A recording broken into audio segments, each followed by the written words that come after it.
Hey guys, and welcome to the Chill Garage. In today's video, we are finally going to clean the Golf.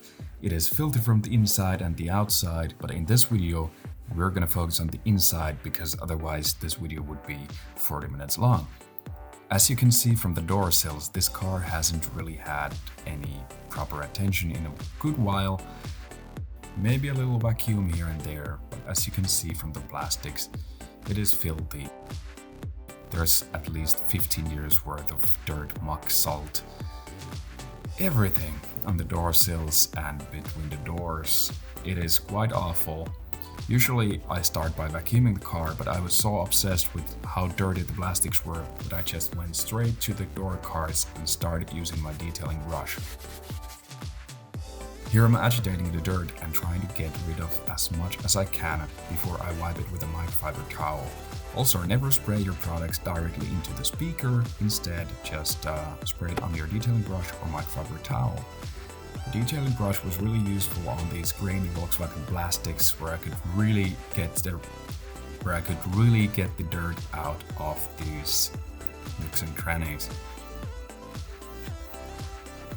Here I'm just wiping everything down. Moving on to the front of the car, on the door cards, the passenger side.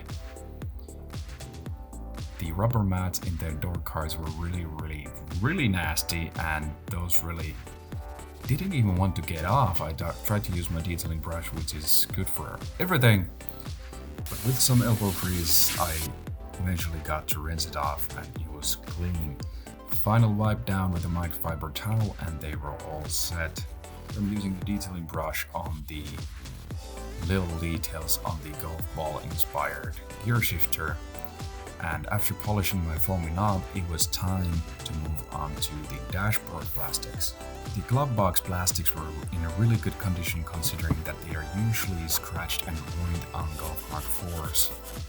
Then I used the detailing brush on the air vents on the car to really get all the dust out on all the switches where you usually can't get with a microfiber towel.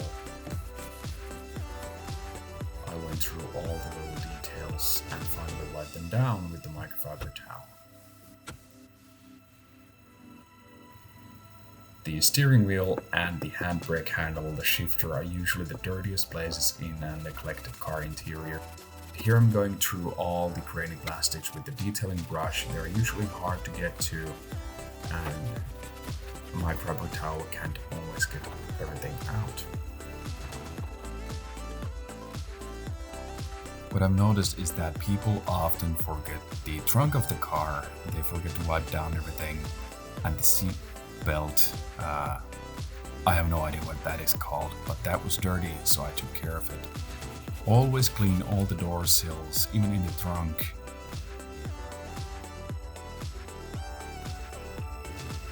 The door sills on this Golf were some of the dirtiest I have ever seen, and that has something to do with 15 years of dirt road driving. It's finally time to remove the rubber mats off the car.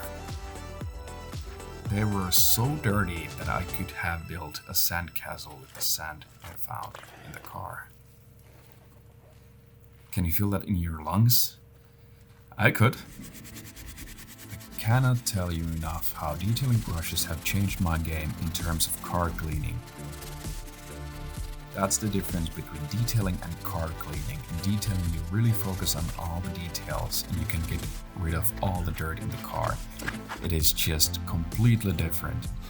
You can really see the results in the end. Here I'm using Autoglimp's interior shampoo because it doesn't make the surfaces slippery, and I've noticed that even in the rain, my floor mats or my pedals, they don't get slippery. That could be dangerous, and I prefer to drive safe. Here I'm going through the pedals of the car and they were really dirty as well. The rubber mats were filthy and it was really hard to get rid of all the dirt in these. The detailing brush was really good. I could have used a different brush, but I didn't have anything at the time.